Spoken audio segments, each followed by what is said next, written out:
if you get an employer match, if you take that free money and you put that free money into your 401k, you are going to make more money than you would save by paying down your credit card debt. It's one of the few things I tell people that they should be doing before they tackle the high interest debt, because you end up with more at the end of the process than if you just went right to debt.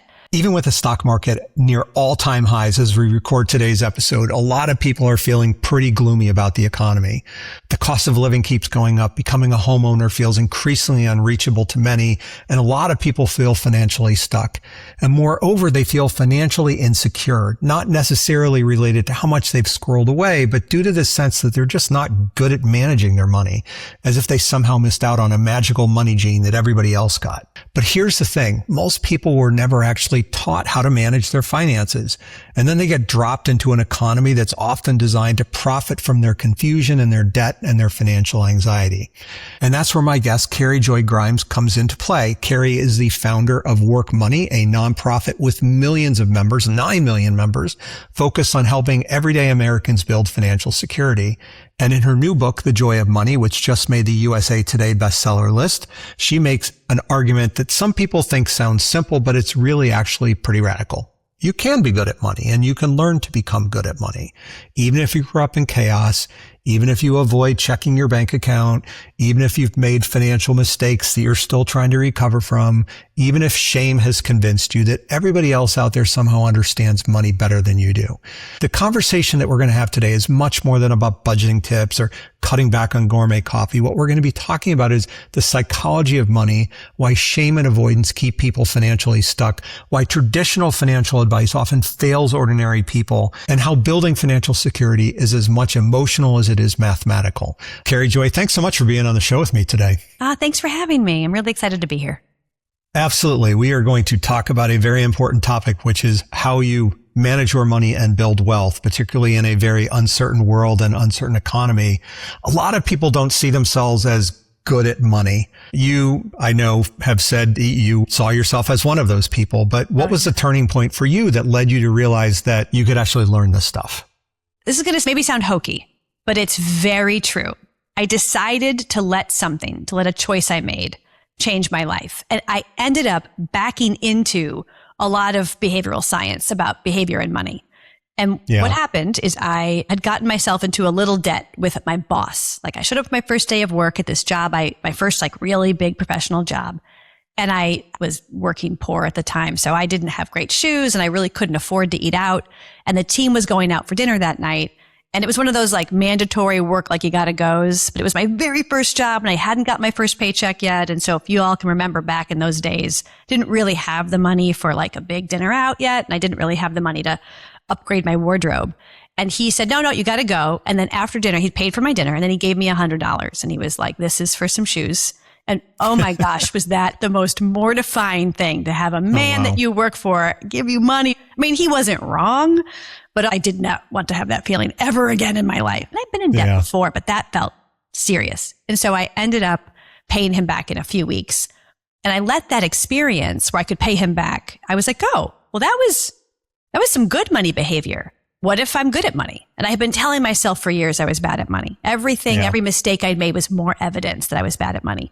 And so I had this intensive period where I said, well, if I can do that with him, I could pay off this credit card. And then I just took that same mindset and I was pretty ruthless with myself. I had a whole new money story. I can be good at money. I can do it. And I tried to catch myself doing something good. And I really worked it pretty hard. And that process built the muscles and the neurology for me that I could. And that really changed my money life. And it sort of led to a whole bunch of different learnings and experiences. And of course, I got into the science around all of it. Like, why did that work? What was different about that time? And so that was my experience. I let a random plate of barbecue change my money life. I think that, the behavioral science point that you bring up, it's almost because we've now all collectively discovered behavioral science, whether we got it from Malcolm Gladwell or the Heath brothers or anybody else who's helped us understand Daniel Kahneman, if you wanted to go really deep into the Nobel laureate version of behavioral science. But because it's so out there and it's so entrenched, once you understand it, you realize how entrenched it is in the way that people market and advertise to us. And that includes the way they market and advertise to us about how we save our money and spend our money. And Yeah. if you're not really tuned into it, at least at enough of a level, you're going to get manipulated by it. And I think that's 100%. a key thing you've just got to really understand. Yeah, that's super right. I mean, the way that so many of us didn't grow up with clear conversations or teaching about money. I mean, now there's these financial literacy or education classes in high school, which are great. But the way we learn money is mostly through our families of origin and the culture around us. And there's not a lot of substantive, reliable, good information that people have access to as they're growing into their money lives. I mean, there's tons of information out there. I mean, you can hit the internet, but it's really hard to tell good from bad in some cases. And so a lot of people I talk to have this vague sense that they're doing something wrong and they feel ashamed of themselves for it. And those two things, what you just said, is so important. Those are the pain points that a lot of companies take advantage of to increase people's spending or to get them to use financial products that are probably not a good idea. So learning how you are with money is such a great first step to not only making better choices yourself, but to being able to resist the pretty powerful forces of psychology and advertising that are really pulling us in directions that aren't always good for us. Yeah, it's really true. And to your point, a lot of times you get tricked, for lack of a nicer way of saying it, into believing that you need something that's more complex than what you really need. I mean, for most people, it's live within your budget, pay down your debt, save a little bit each month. But people think, oh, like I got to go invest in crypto, or like we could probably have a whole conversation about all the get rich quick schemes that are out there, whether it's investing in AI or tech stocks or prediction markets or crypto or whatever. But especially right now, I feel like there's a lot of that that's been going on over the last 10 years or so. And in my coming of age era, it was like, if you weren't working on a .com something, you were an idiot. I was working at McKinsey at the time because I needed a paycheck, but everybody believed that they were going to get rich. A few people did. Most people ended up working in companies that were failing. It's like having a cheat code. I want a cheat code that's going to allow me to get fabulously rich without ever having to work at it. And it's very harmful to people's psyches. I think there's a lot of that going on right now that makes people think in many of the wrong ways about how to think about their career and also how to think about their financial habits. Oh, that's such a good way to say it too. What's interesting about money is, you're right. It's just, I say this thing all the time, which is money is not rocket surgery. It's just not that hard. Most of us, the basics are the things to do to make us wealthy. The biggest problem most people have is they don't make enough money.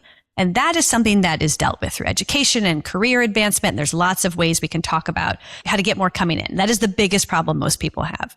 The next biggest problem is that when people do look at their money, it feels very confusing and it feels like it's unclear what to do. But that one is a great problem because it's very solvable. It is having a budget. It is getting out of high interest debt. It's having 3 to 6 months saved up so that you don't have to borrow expensive money to solve problems. And everybody gets problems in their life. And then it's maxing out your tax advantaged retirement accounts. The money that people can make by maxing out their 401k or their 403b or their IRA is so much more money than they're going to make by taking risks with different individual stock investments. And look, I'm not a stock picker. I don't do very much other than target date funds and put a lot of my money into index funds. And frankly, this is Warren Buffett's advice. Warren Buffett, who is the only person to run a fund that beat the overall stock market for many years, except in the last 10. Warren Buffett did not beat the stock market himself. And in his will, when he passes away, he leaves his money to his wife. 90% of his money is directed in the will to go into an S&P 500 tracking fund, to go into an index fund that tracks parts of the market. So I don't think of myself as being a better investor than Warren Buffett. And I don't think most people in the world are better investors than Warren Buffett. So I always say, look, if you have a special knowledge in an industry or you understand a product or a service in a way that gives you an advantage, that's one thing. But if you're like most of us, you're just trying to figure out, how do I build wealth? How do I get myself to a good retirement? The answer is pretty clear. It's budgeting. It is taking a 401k match if you get one from your employer. It's getting out of high interest debt. And then it is saving up 3 to 6 months in an emergency fund. And then finally, it is figuring out how to max out all of your tax advantage retirement accounts. After that, that's when individual investment choices, I think, become clear. But the number of folks I talk to who don't understand how much more you make because of the tax benefits, and they're just like, well, I should just go after this stock or that one. And I say, have you done the basic like maxing out of your 401k? And they're like, well, no. And I'm like, oh, okay, well, let's put your money there first. Especially as folks who are professionals who are figuring out in their careers, The benefit to that is, I don't know about you, but I remember the droning, all the paperwork, the HR lady telling me about all the things and checking the boxes. I don't know how much to take out of my paycheck. It is absolutely worth figuring that out first, I think. Well, especially if you get a match from your 401k employer. It's free money. Free money. It's free money that you don't otherwise get unless you opt into that. You're never going to have a chance to get that free money again if you don't opt into it year after year. That's right. It's part of your paycheck. Not taking it is like voluntarily taking a pay cut. And this is so crazy. I did the math on this because there's some financial people out there who will say, you should just eat rice and beans and pay down your credit card debt. You should have no joy in your life. You should treat yourself like a prisoner in your own house. Now, I'm a big believer in getting out of high interest credit card debt. Let me be very clear. But the math on this is fascinating. If you get an employer match, if you take that free money and you put that free money into your 401k, you are going to make more money than you would save by paying down your credit card debt. It's one of the few things I tell people that they should be doing before they tackle the high interest debt, because you end up with more at the end of the process than if you just went right to debt.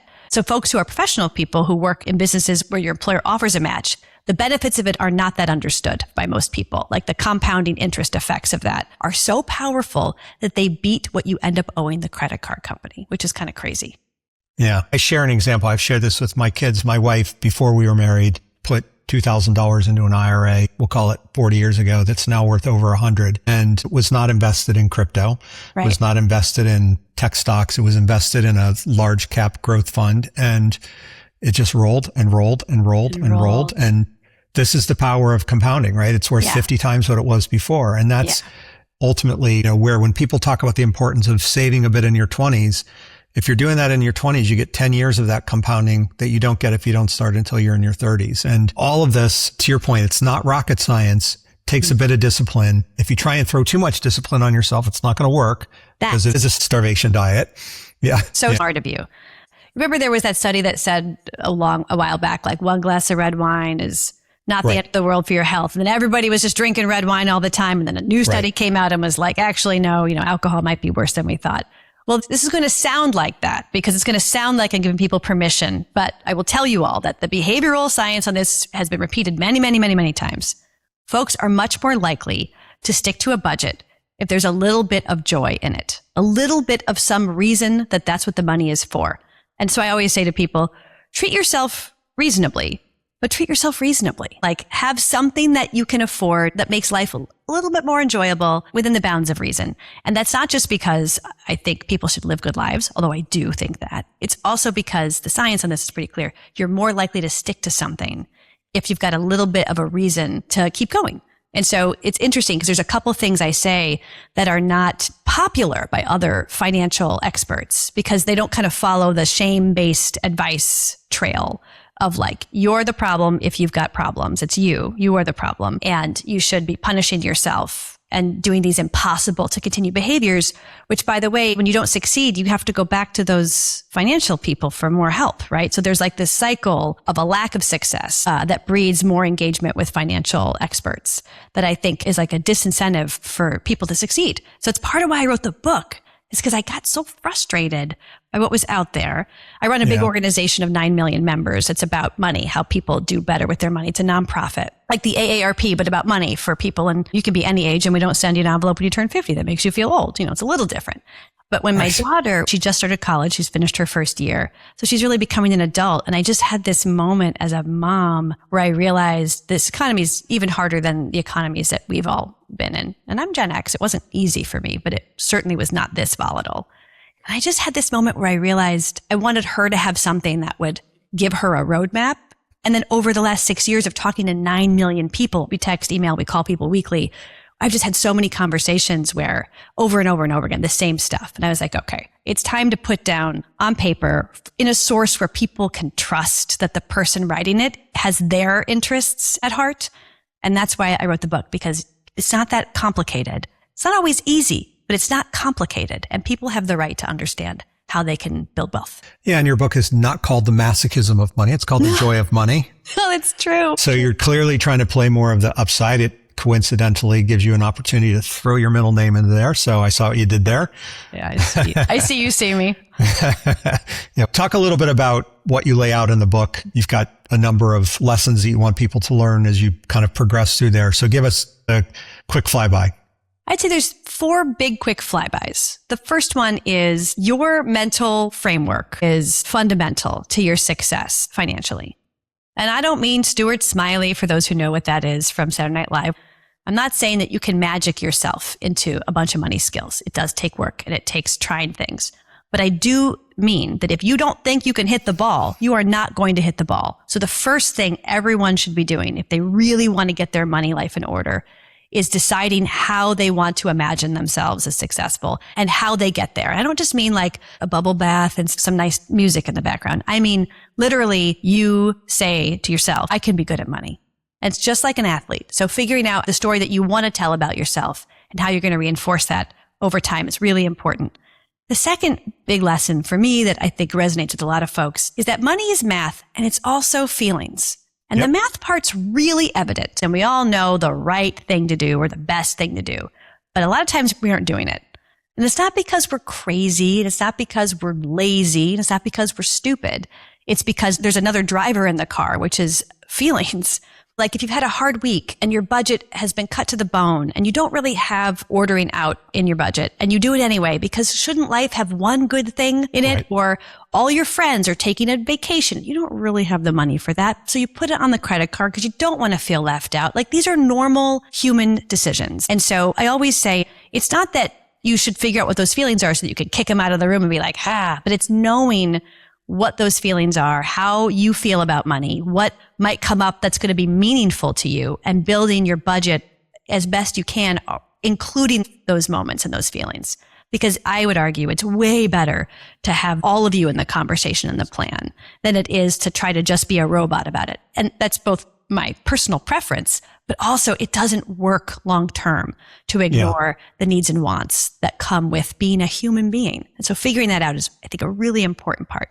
I think about the stories I've heard from people say, I grew up without a lot of money, but we always went out on Saturday nights. It was a simple meal. We didn't go anyplace fancy, but we went out to eat, and we knew that that was something that was a big spend for our parents, but they were committed to it, and we did it consistently. People who tell me these kinds of stories who've grown up in those kinds of environments where there was that thing that they got, right? To your point, it wasn't all about take, that there was something that they actually did give themselves in the scheme of their financial situation. I think it just helps make it more tolerable and sustainable rather than just being the pure guilt and shame and masochism that a lot of people feel like they have to go through, which is why they get into complete denial, right? Like somebody who may be on this call who got a puppy instead of facing her 401k rollover. I don't know who you're talking about, but I think it might be me, which is totally true. I mean, this is a true story. I had to roll over a 401k from a job I'd had, and I'm doing very well financially by this point. And so I know how to do money. I know I'm not afraid of it. I have moved from saying I can be good at money to I am good at money. But my old pal money avoidance is what I call it, shows up years into my success. And I have to roll this 401k over, but it was like the paperwork was complicated and I didn't really know what to do. So I go to Google and Google gives me all these adorable pictures of puppies. And then no kidding, I end up buying a dog. And this is how I have my delightful dog. And then I shook it off a few weeks after getting through the potty training phase of dog. And I was like, okay. And I actually did manage to get my rollover done. It wasn't that hard. I had to call people and fill out some forms. But it really, that money avoidance comes from, for me and for a lot of people, shame. I don't know what to do. I should know what to do. I feel ashamed. I look away. And that's a super normal biological human thing. We don't want to do things that make us uncomfortable because back in the way back, that was probably danger. That was a good safety response. So if somebody feels uncomfortable or scary, we peace out. We avoid it. And one of the things, this is actually one of the 4 things I often talk about with folks, is figuring out how to identify shame and how to transmute it into something different and hopefully reduce it, because shame mostly creates avoidance or sometimes even doubling down on bad money behaviors. Because why bother? I shouldn't even bother trying because I'm so bad. I should just do it. And I will say that the difference between shame and guilt is really, I think, really important. Guilt says, I did a wrong thing. I spent past my monthly budget for eating out. That's guilt. I am a wrong thing. I am bad at money is shame. I spent past it. I'm bad at money. And the reason that this is important is because guilt, I did something wrong. That's fixable. But shame, I am something wrong. That is not fixable. That's why it's so limiting. Like, I don't like shame because I don't like shame, but I also don't like shame because it is the most limiting factor for most people in changing their money lives. And so in the book, I spend a little bit of time at the beginning talking about how to stitch up someone's mental game, like get your mental game right, get your mind right. And then part of that is being able to identify when you are taking yourself down a shame path and getting yourself out of that place, because we all know that that's where money mistakes happen more frequently. Well, you're hitting on why Carol Dweck's work on growth mindset is so important, because I think that in part is talking about the difference between I made a mistake versus I am the mistake. I think we also know that shame is prevalent, because otherwise Brené Brown wouldn't be as monumentally famous as she is. Very true. You know, the woman who made it okay for grown men to cry about their shame. No, she's so there's a lot of shame out there, and there is a lot of avoidance. You also talk about the fear of the thing is worse than the thing. Yeah. I mean, that's like super ripoff from Buddhists, obviously. If you know, you know. But the fear of the thing is worse than the thing. So there's a couple of different things about shame and about fear. One is creating the conditions to feel those things less. That makes it easier to succeed, right? If I feel guilty versus ashamed, that's better. If I could just not have enough shame, I have a whole bunch of practices in the book about how to deal with yourself when you do feel shame in the moment. But so there's like trying to create the conditions where you feel less shame. Then there's what you do when you actually feel that fear or anxiety or shame, like how to do it. And there is, I'm just going to say out loud, there is just an element of putting one foot in front of the other and doing something anyway. And in those moments, what I would tell myself is, I know that the fear of this is worse than doing it. I know that. And it just turns out to be true. And so one of the things I often encourage people to do is whatever envelope you've been avoiding opening, whatever account you've been avoiding logging into, just do it. Take 5 minutes, set a timer, go get the envelope, go get that website up, log in, just look at it. You don't have to do anything with it. Just look at it and breathe, and then go do something else. And you'll find out that you survived. Lions did not come out of the walls to eat you. You're okay. And building our tolerance for discomfort, which is not danger, is another really core part of money. It's like two different things, I think, for a lot of people. It's figuring out what the money is for, like what the things you want are, what the life you might want to look like is. And then also figuring out how to give yourself enough practice at building the muscles to take a look at what is, so you can figure out how to get it to more to what you want it to be. You know, listening to you talk about this, and we were talking a little bit about this before we started recording, this is a career-focused podcast. You have your focus on financials. I was saying to you, they are very related. Just listening to the way you're just describing this, so many of these same behavioral things apply in the way that people think about their money and the way they think about their careers, right? They avoid making the big decisions. They feel a lot of shame on things. They don't have that growth mentality. And therefore they lose out on opportunities because they're not willing to consider them. And in the same way, a lot of these same behaviors lead people to do less optimal things with their financial situations as well. And it's like, if you can get one right, you could probably get the other one right with half the effort. So that's so good. That's the overlap between our two topics. Yeah, that's such a good way to think about it. I mean, one of the things I spend a lot of time talking to folks about is how to ask for a raise. Because again, for a lot of people, the biggest way they can change their money life is to make more money. And especially when you're earlier in your career.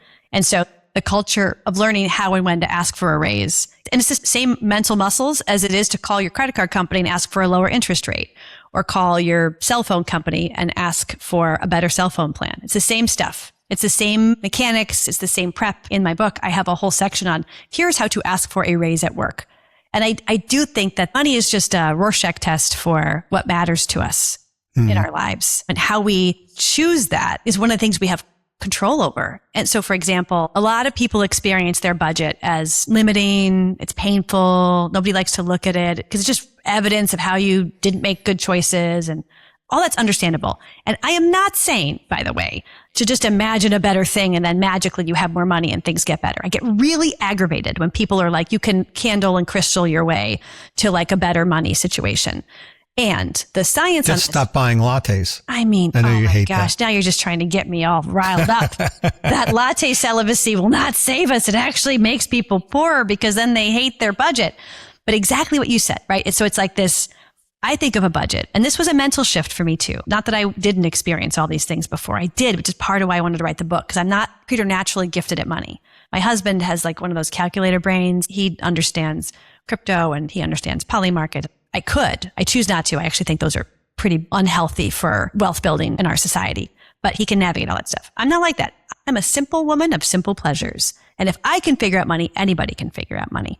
I don't want to take us on a road of just banging on cryptocurrency and polymarket and Kalshi and betting like that. But I'm curious if you have opinions on any of that you want to talk about.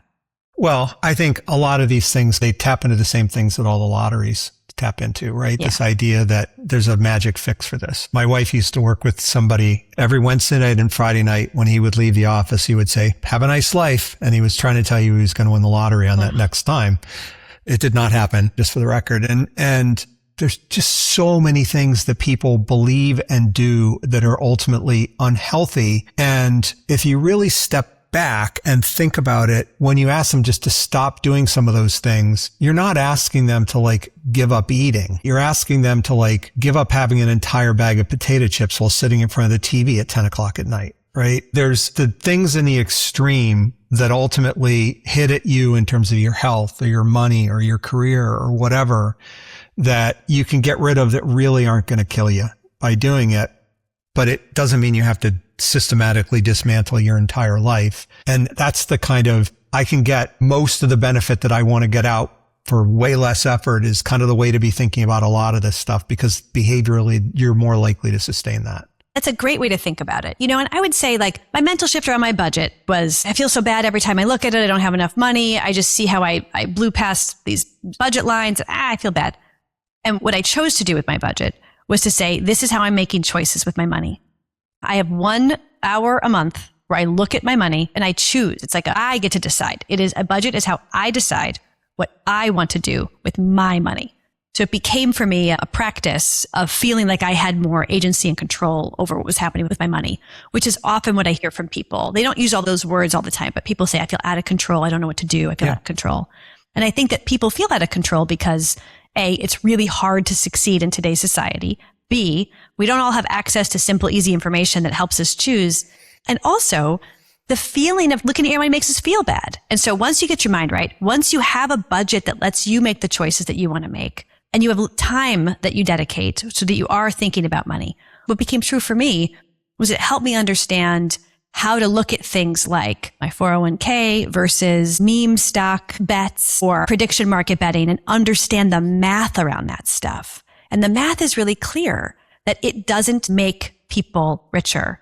It doesn't make everyday people richer. The lifetime analysis of this is so mathematically not arguable that you will make the most money by putting your money into a tax-advantaged retirement account and putting it into a target date fund that has a standard mix of things and is largely invested in index funds. Like it's so clear about this. But I think the reason that people get seduced into what feel like easier, bigger money opportunities is I think that the feeling that we can succeed the normal way, it feels much harder for people. And they're not crazy. The cost of education and healthcare and housing and childcare has gone up so much farther than wages. The median homeowner, first-time homeowner age has now passed 40. And so the idea used to be you go to college, you get a good job. And it wasn't always this way for everybody, but the theory was college gets you a good job. That job gets you a good salary. That salary gets you a house and maybe a family. And sure, 2 incomes are really required, but it felt more doable. And as time has gone on, I think that it's just harder to navigate. It's harder to afford all of that. And so I think what we're seeing is people turn to places that aren't going to work for them in the hopes that this can solve what feels like an unsolvable problem. And so I often say to folks, I'm not asking you to give something up. I'm asking you to replace it with a different behavior, which is checking in with your money and making choices that are more likely to make you more money. And then we could talk about how you also increase your income, because that is, again, for most people, that's the limiting factor. I have empathy for the folks who are like, I got to try to do anything. I got to go try to get that lottery ticket. But I feel compelled to say there's a better way. There's a better way to build financial security for yourself. Yeah. Talk a little bit, Carrie Joy, about your organization. I run a nonprofit called Work Money. We are building in America where everybody can afford to live a good life. So we help people raise their incomes. We help folks lower their costs. We have coupons and discounts, and We do a lot of work with folks on how to understand what you can do individually with your money. And then I have a very clear point of view on this. And I think the math and science are pretty clear on this, that you must play the individual hand of cards you are dealt. There's no getting out of your responsibility. It is also true that some of us have worse cards than others. That doesn't, however, get you out of having to play those cards. Even if your cards are worse, you still have to do everything you can and put one foot in front of the other, learn to get back up when you fall, and do what you can to improve your circumstances. And though we have a lot of power as a group, we can get together as consumers and bargain for cheaper stuff and things. I mean, who among us is not having a love affair with Costco right now? That's a great example of like group buying. Imagine if we could apply that kind of thinking to health insurance and cell phone plans. And imagine 50 million people in an organization using their strength in numbers to bargain and put ourselves in the market as players in the market. Like, this is work money. This is my ideal for work money. We're about 9 million right now. So we're trying to get much bigger. We also have a lot of power as constituents. The economy is not a mysterious weather event that we must endure. It is a set of choices made by people whose companies we buy things from or invest in or work for. And it's also made by people we elect and policymakers that they appoint. Like, we do have levers. And look, we need successful companies. That's how we have jobs. That's how our economy runs. Like, I'm a very pro successful company person. I'm pro people getting wealthy. I think all that's great for the economy. It just needs to be happening in a way that isn't at the expense of the majority of humans who live in this country. We've done this before. We've seen versions of America where more people could succeed, where people had access to education. And we know how to do this. This is not new news. So my vision for Work Money is an organization that helps people use that strength in numbers to lower prices through bargaining in the market, through making sure that politicians and business leaders of any party, any stripe, any size understand what we kind of expect from them. And then I love this idea. So many of us can build the businesses that we want to exist in this world. I love the idea of Work Money really seeing and backing entrepreneurs who want to bring good stuff into people's lives, especially financial products and services. Like right now, Work Money's got a startup called Money Finder, moneyfinder.com, where we're negotiating to lower people's cable, cell phone, and internet bills. And I love this idea because it's backed by a nonprofit. You can trust it. We're not trying to extract. And it's also going to help people with their money. And then finally, I'll say some of what you do, I think, is part of the answer, which is we're also pretty powerful as an audience and as creators. Like, we can make the content that we want to see. The Work Money, it's a big nonprofit. And my idea is that we use the strength of a lot of people to make the economy that we want to live in. Awesome. Well, thank you for doing what you do with your 9 million members, and hopefully that number will continue to grow. And I hope the book has had success so far in its launch. And thank you. I wish you well. Thank you. I have to say, I'm supposed to brag. The Joy of Money, which is the book I wrote, just made the USA Today bestseller list. Oh, congratulations. Thank you. I'm so excited. And I love what you're doing too. Like, navigating careers is such an important part of people building financial security. And I love recommending your podcast to other people. So thanks a lot, JR. I appreciate your time. I appreciate that, Carrie Joy. Yeah, it's great having you on the show today, and it's good to get to know you. Thanks a lot. I appreciate you. Take good care. Yeah. You too. All right. Terrific conversation with Carrie Joy just now. Let's talk about some of the key takeaways. First, being good at money may come more easily to some people than to others, but Carrie Joy's core argument is that financial security and good money habits are learnable. And a related point, one of the most important ideas in the conversation and her book is that money isn't math, but it's also emotional. And you have to understand both parts of that equation to really understand how to manage your own money and how to deal with it in the emotional context that works for you. And until we understand those stories and feelings that are driving our behavior, it's really hard to have a healthy relationship with money or to make lasting financial change. Second, avoiding money problems almost always makes them worse. Carrie talked a lot about shame and avoidance and what she calls the fear of the thing, whether it's debt or checking account balances or savings levels or even asking for a raise. The anxiety around confronting these topics is often more damaging than the actual problem itself. And I think that's one of the most hopeful parts of her message, is that progress doesn't require perfection. It requires action, small, consistent actions that compound over time. She talked often awful lot about compounding, not just financially, but emotionally and psychologically as well. And finally, the conversation challenged the idea that personal finance is purely an individual responsibility problem. Though we didn't talk so much about this in our conversation, Carrie Joy makes the case that two things can be true at the same time. We are responsible for our financial choices, and the modern economy has become genuinely harder for us to navigate. Rising housing costs, healthcare, student debt, job insecurity, wage stagnation are real forces that are shaping people's lives. And I think what makes her perspective different is that she refuses to reduce financial struggle to either personal failure or systemic failure alone. She asks people to build skills and confidence and agency while also recognizing the broader economic realities that they're operating inside. There's a huge parallel here with the way that I think about career management. We have to have ownership for it, even if the society around us is doing things that make having a sustainable career really tough. We still have to make it work for ourselves. And avoiding that is only going to leave us feeling worse and being worse. Ultimately, the conversation we had is about something deeper than money. It's really about dignity and stability and freedom. And it's about the belief that your financial future is not already decided for you. Thanks again to Carrie Joy for joining me today. I invite you to subscribe to Career Sessions on Apple Podcasts, Spotify, YouTube, or wherever you listen to your podcasts. And if you found this discussion enlightening, sign up for my membership community, which is called Pathwise, and our newsletter, Path Wisdom. Thanks. See you next time.